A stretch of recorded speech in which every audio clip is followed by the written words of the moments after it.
I want to salute Mr. Odrek Rwabogo and his group for remembering to do this and following it up. I normally support them, but they are the ones who thought of the idea and pushed it. So I really thank them, because if you don't recognize people who do well, then you let down society. Because if the ones who do well are not remembered and appreciated, you may create a situation where people don't bother to excel, to do well. So I'm very happy that Mr. Rwabogo and his group have taken this responsibility. Again, I thank Rwabogo and his group. What you are doing is really good, because to remember all these old men and old women is very, very, very, very important, not only for them, but even for you the young people. Because you will be able to see that if I do something good, I will be appreciated. So I congratulate the awardees. I know all of them. They have all I have worked with many of them in the past, and I wish you good luck. Congratulations. Thank you.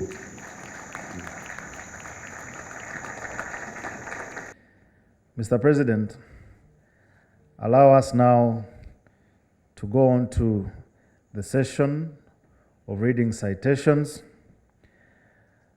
And I want to introduce to you a man who is a farmer, very passionate about journalism, and the chairman of the mentorship session, who's rushing to grab the microphone because he doesn't want me to say anything about him.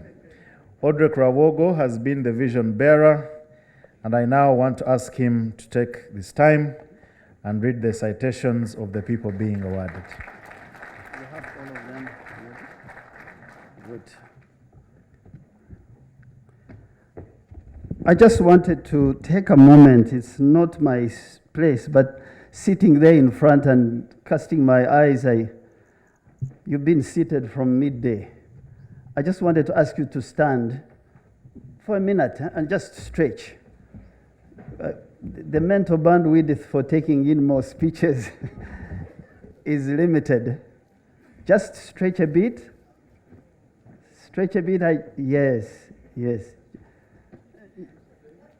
Just look at some interesting person in front. Thank you. Please take your seats.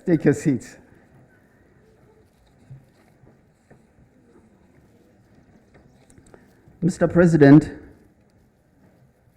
Your Excellency, the Vice President, the Honorable Jessica Lupo,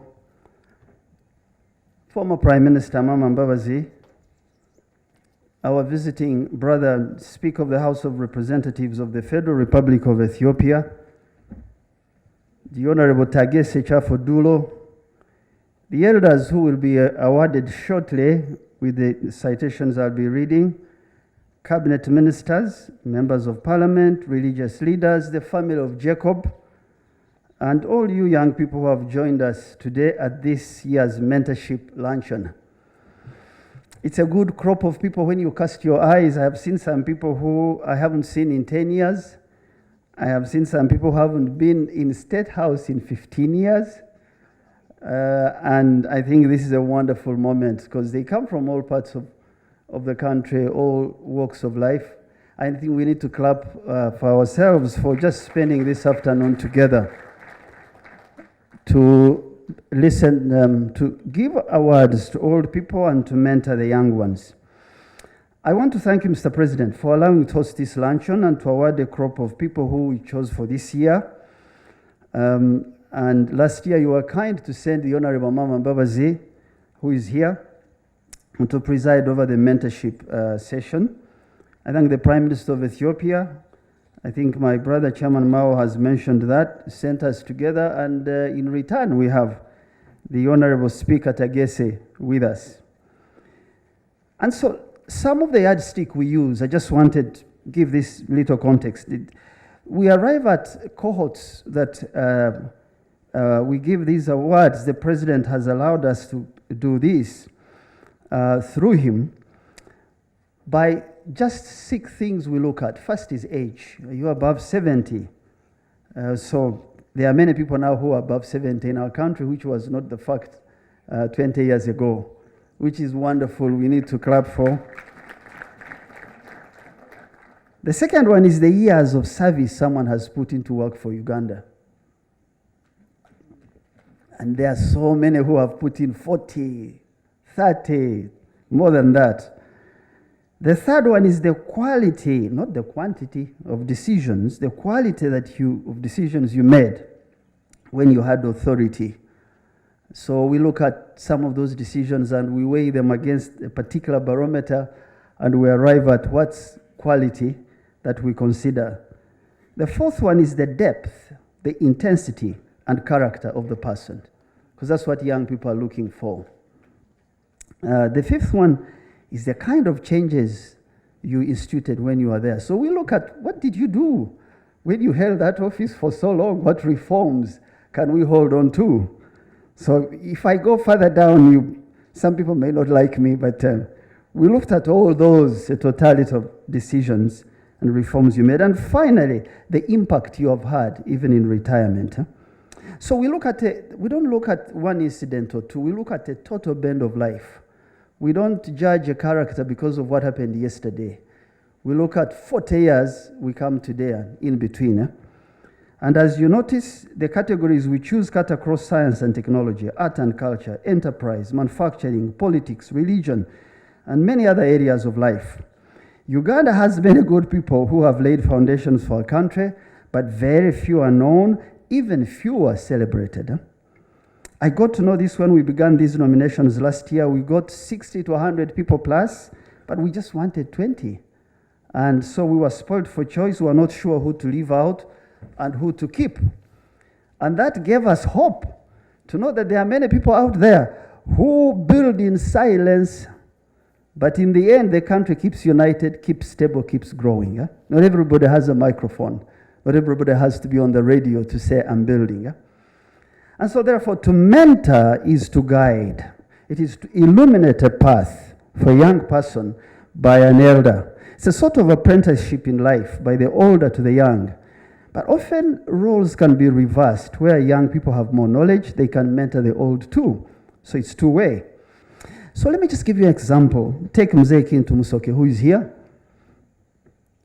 who I break the secrecy. He's the first one to start this award that we'll be giving. At the age of 14, this old man now, who is I think 86, he watched his uncle Simeon Kintu arrested in Katwe simply for asking to gin his cotton. He saw a force of Turkana men imported by the British to quell the Katwe riots. Those men descended on fellow Africans, beat them up badly.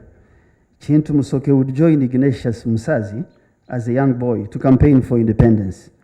When he got to India for his studies, he mobilized 2 other young men, the late Kirunda Kivejinja and Mzee Bidansad, who we awarded last year. And together they forged a strong bond that helped them to deal with the politics of Uganda over the years, and they worked as a team. They remained committed to Uganda and to each other's ideas. Why don't you young people ask the questions of parenting and life and ideology? We are using him to illuminate the path for young people, but also to celebrate the life of these old people when they can still hear and see us. Every time we celebrate the life of an old person, when he or she is alive, I feel a burden lifted off my shoulders, a sense of relief. This is because speeches at funerals are not helpful to the one you would have told when they were alive that you valued them. So important you do it when they are alive and they can hear you. And his wife Jennifer, who was also my friend, they were very close friends of mine. They cared about the quality of institutions for the country. They had a deep sense of fairness and justice. Jacob in particular knew how to suspend judgment and hold 2 opposing opinions and still walk gingerly through life. Very important quality in leadership. He had a sense of commitment to what he chose to do. Commitment, people, for me, when you are committed to something higher than self, that's what brings true meaning and significance to life. When you commit to something, you are not just making promises. No, you are reordering your life to fulfill this commitment. Jacob understood that choices mean depth. They are not superficial, and that each choice has a cost. For example, all of you know this, at least many of you. When he left one side of the political spectrum, he was not liked where he left. Some members of the group he joined were suspicious of him, preferring to keep a distance. He stood halfway house, not knowing who to trust, but he moved on nevertheless. He was a peacemaker. Without him in Juba, in the peace talks, 2006, 2008, perhaps we never would have missed that compelling voice he gave to the diaspora, the groups which did not understand war in northern Uganda, and they wanted to keep pushing for continuation out of selfishness. He spoke to them plainly and convincingly. He did that whenever he took a stand. This is why we use this example of him as a connecting bridge between the young and the old. Keep doing the right thing, even if you are under pressure to digress, to join the crowd of wrongdoers in your offices, in your farms, in private sector. Last night, very late, I listened to a country musician I last listened to in 2003. He died at 71. The older people might know him. His name is Johnny Cash. And he had a song, and its words go like this. I quote, "No, I won't back down. There is no easy way out in life. I will stand my ground. I won't be turned around because I know what is right. I just got one life, and in a world pushing me around, I will stand my ground strong. You can stand me at the gates of hell, but I won't back down." Close quote. I ask you young people to look at those who have done well before us by serving our country and learn from them. Don't back down from doing the right thing. And finally, it is the sunset of our lives that gets us tired, and we make mistakes when we are tired. We ask you to remain a shining example to our young people to the end in your word and in deed. It is your good example that together with young people, we can create a raft to help us cross to a brighter future for all of us as a country. I thank you again, Mr. President, for allowing us to do this here and for gracing this event. I thank you, Speaker Tagese, for being with us. I thank Speaker Nita Mong for coming to the airport yesterday to receive our guest. I thank you, Honorable Mao,